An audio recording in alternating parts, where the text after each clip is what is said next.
Hey guys, welcome back to stock study 73। दोस्तों, बात करते हैं पीएम किसान योजना के बारे में। जिस भाई को 16वीं किस्त 28 फरवरी को मिली थी, उनको अब 17वीं किस्त का समय आ गया। तो 17वीं किस्त में आप जानिए कि आपका क्या क्या डॉक्यूमेंटेशन कंप्लीट होना चाहिए। अगर 16वीं किस्त आपको मिली है तो फिर भी आप चेक कर लीजिए कि आपका सब कुछ ओके होना चाहिए, क्योंकि बीच में वेबसाइट रुकी हुई थी और उसमें बहुत सारा अपडेट किया गया था, जिसका एफटीओ और बैंक सीडिंग नहीं हो पा रहा था। किसी का हुआ भी था तो अपडेट होने के बाद किसी किसी का एफटीओ प्रोसेस नो आ रहा। तो प्लीज़ आप अपना चेक कर लीजिए कि क्या ये सब अब आपका सही आ रहा कि नहीं आ रहा। इसको चेक करने के लिए दोस्तों, और ई केवाईसी स्पेशली मैंडेटरी है कि ई केवाईसी जरूर करिए, और ई केवाईसी ऑनलाइन आप चेक कर सकते हो। हुआ है तो भी आप ई केवाईसी अपना चेक करके रख लीजिए। तो इसके लिए सिंपल सा दोस्तों आपको जाना पड़ेगा। कहाँ पे जाना है दोस्तों? पीएम किसान की वेबसाइट, किसान सम्मान निधि। जैसे ही दोस्तों पीएम किसान सम्मान निधि लिखेंगे, आपका डेटा आ जाएगा यहाँ पे, और जो ऑप्शन आएगा जैसे लिखा नो योर रजिस्ट्रेशन, अगर आपको अपना रजिस्ट्रेशन नंबर नहीं पता तो सिंपल सा दोस्तों इस पर क्लिक करना है। और इस पे दोस्तों जैसे ही क्लिक करेंगे, आपको यहाँ पे मोबाइल और आधार दोनों से स्टेटस चेक करने का ऑप्शन यहाँ पे दोस्तों दिखा रहा है। तो आप सिंपल सा अपना मोबाइल नंबर भर के कैप्चा फिल करके गेट ओटीपी पर करेंगे तो सिंपल सा ओटीपी आ जाएगा, आपका वहाँ पे रजिस्ट्रेशन नंबर मिल जाएगा। और दोस्तों जिसको रजिस्ट्रेशन नंबर जिनको जिनको प्राप्त हो चुका है, वो अपना स्टेटस जाके चेक कर सकते हैं कि उनका क्या स्टेटस अभी है।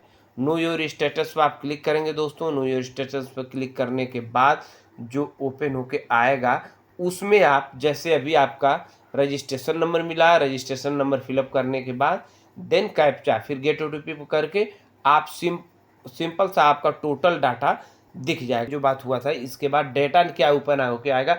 ऐसे ही जब आप अपना रजिस्ट्रेशन नंबर प्रोसेस करके जाएंगे दोस्तों, तो सारा डेटा आपका यहाँ पे निकल जाए एलिजिबिलिटी में।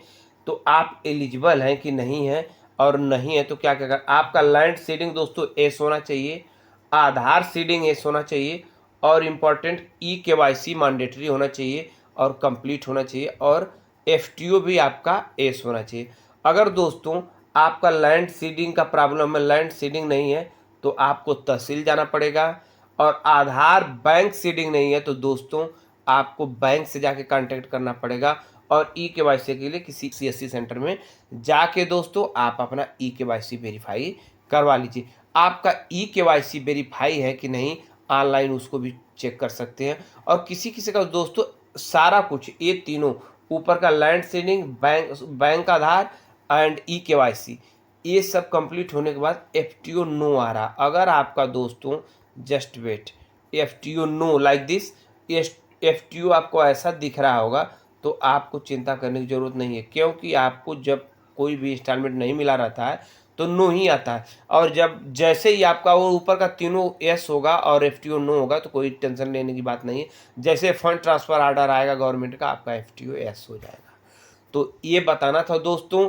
इसके बारे में आप अपना अपडेट कर लीजिए, चेक कर लीजिए कि आपका सब कुछ सही है कि नहीं है। बैंक सीडिंग के लिए भी अगर आपका बैंक सीडिंग नहीं हुआ तो उसका भी प्रोसेस है दोस्तों। जैसे ही ओपन करके आएंगे, यहाँ पे जो ऑप्शन दिखता रहता है वो बैंक सीडिंग का आता है। एलिजिबिलिटी पर क्लिक करेंगे तो नीचे आएगा ऑप्शन, और टोटल डिटेल्स आपका यहाँ दोस्तों दिख जाएगा। तो इस चैनल को दोस्तों सब्सक्राइब करके रखिए स्टॉक स्टडी 73 के लिए, जिसमें महतारी बंधन योजना और पीएम किसान एंड एवरीथिंग नई नई योजनाओं के बारे में, गवर्नमेंट से रिलेटेड, स्टॉक मार्केट से रिलेटेड, इस पर जानकारी आपको मिलती रहती है। तो इसको जरूर जेन्युइन इन्फॉर्मेशन पाने के लिए सब्सक्राइब करके रखिए दोस्तों। Thank you so much for watching.